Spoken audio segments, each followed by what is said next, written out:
Help support the show by joining the Patreon or becoming a YouTube member. Also, hit that like button and subscribe if you want more Browns-focused content.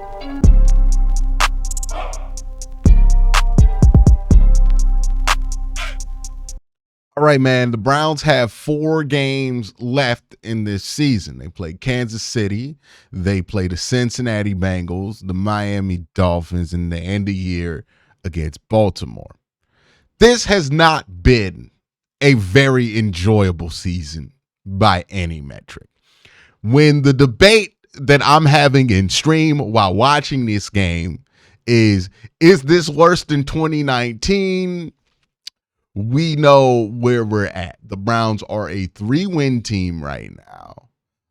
And they have not had legitimate playoff hopes since maybe after they beat the Baltimore Ravens the first time. And even then, those playoff hopes were very, very, very, very, very far-fetched.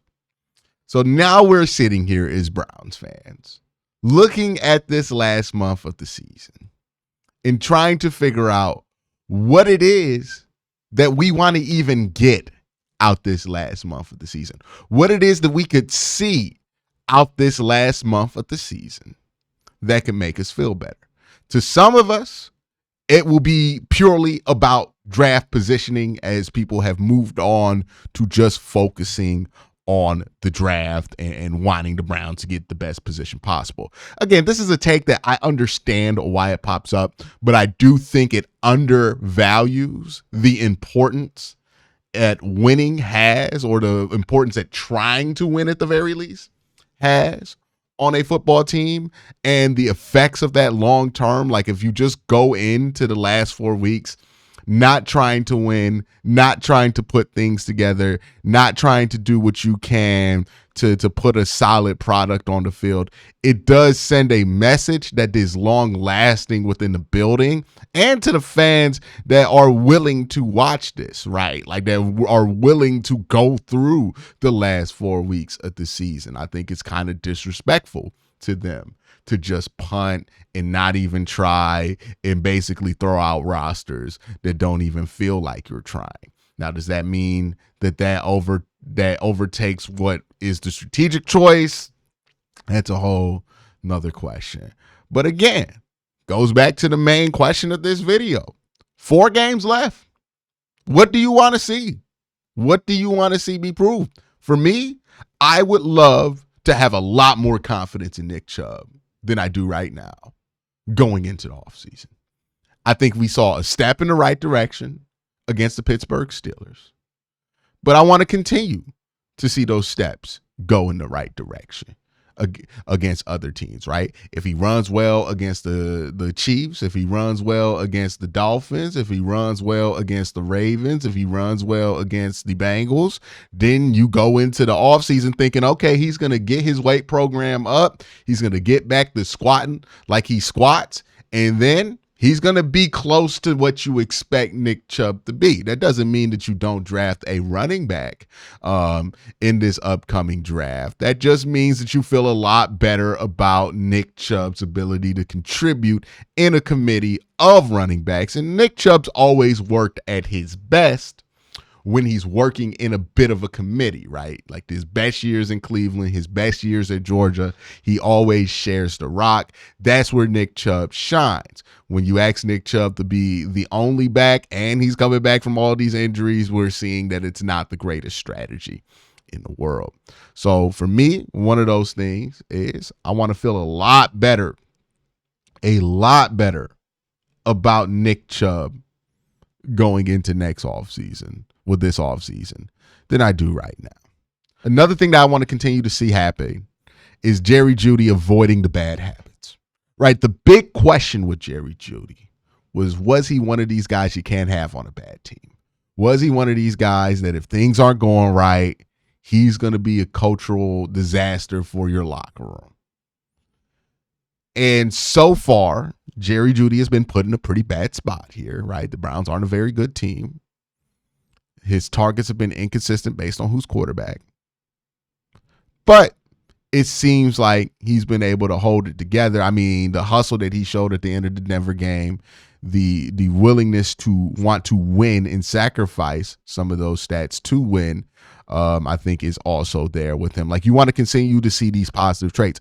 Also, while he's giving you these positive traits, these intangible traits, you want to see him continue to produce at wide receiver for you and get over 1,000 yards, hopefully get over 1,100 yards, right? I think if he gets to 1,200, we'll feel really good about Jerry Jeudy possibly being able to be a number one wide receiver next year, understanding that some of his numbers are a bit inflated because Jameis is going to throw the ball at a much higher rate than other quarterbacks would be willing to throw the ball, and whoever plays quarterback next year, even if it is Jameis, probably not going to throw the ball at the same ridiculously high rate.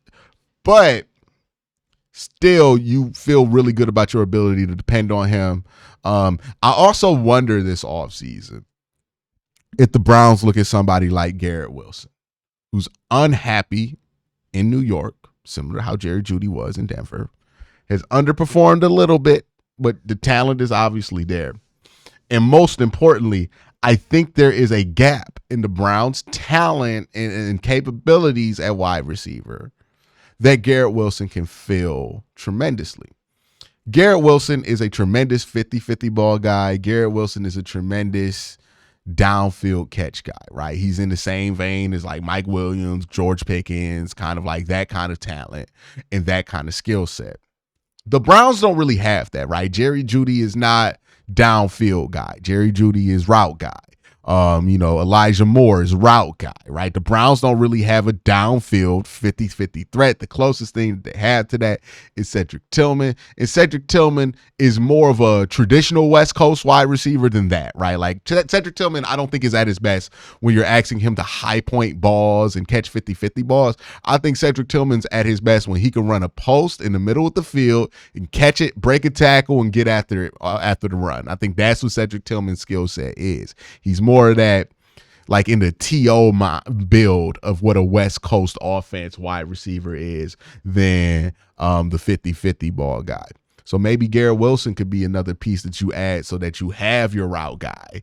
You have your traditional West Coast yak guy in Cedric Tillman. And then you have Garrett Wilson who could do the downfield stuff. And all of a sudden you're putting together a wide receiving core that might not have a clear number one, but has enough options with enough variety. And some of that is interchangeable with what Garrett Wilson and Jerry Jeudy can do and what Jerry Jeudy and Cedric Tillman can do, that it doesn't matter that they don't have a one. They just have so many good options and such a deep playbook and such a deep selection of plays to go through that it doesn't matter. But in order for that to be the reality, we need to see Jerry Jeudy continue to do the small things well and continue to produce at a high level like he's been producing. If you see that, I think that's going to be a good sign.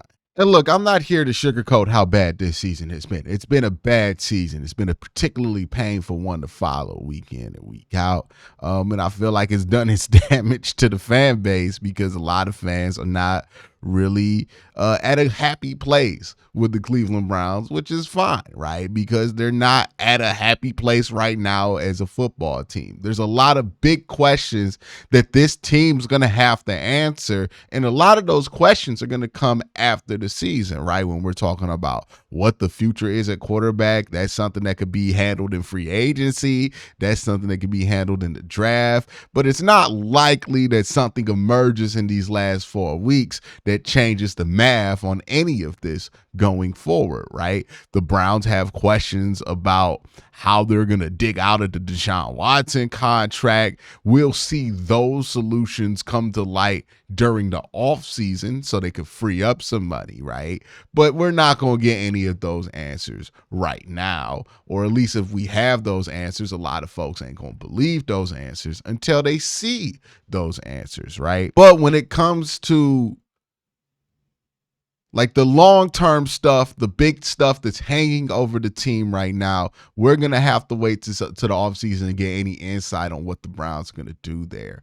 But when it comes to the small stuff, right, the things that do help the ball bounce your way, next season. The things that do turn a team that has won 3 games because they had bad quarterback play and they've had horrible field goal kicking for whatever reason this year, which if they don't have those 2 things, they probably end up being a more successful team. These are the small things that you can watch that could determine that, right? If they get good play out of Cam Mitchell, and that means they can trade Greg Newsome, and that does open up some money. That makes it easier to work around everything that you have to work around in 2025 and 2026. These are the things that don't feel like they matter a ton right now.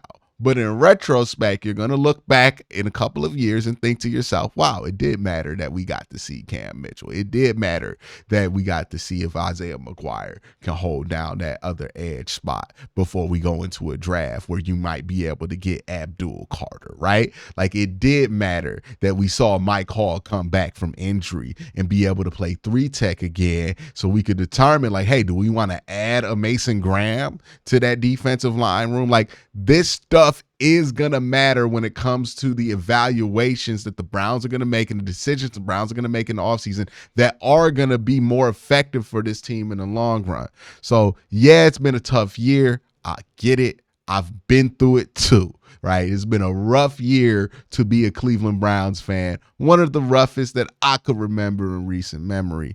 But if you're wondering, what do you have to watch in these next 4 games? Those are some things to watch, and those are some things you really want to have a good grasp on before you get there, right? Like, do you really need to draft Jeudy because you're not confident in Nick Chubb at all? Or are you fine waiting to get a Nick Singleton or a Caleb like Johnson or something like that? Like, you have a bevy of options at running back, but how serious you take that hole that you have at running back might be determined based on how Nick Chubb plays.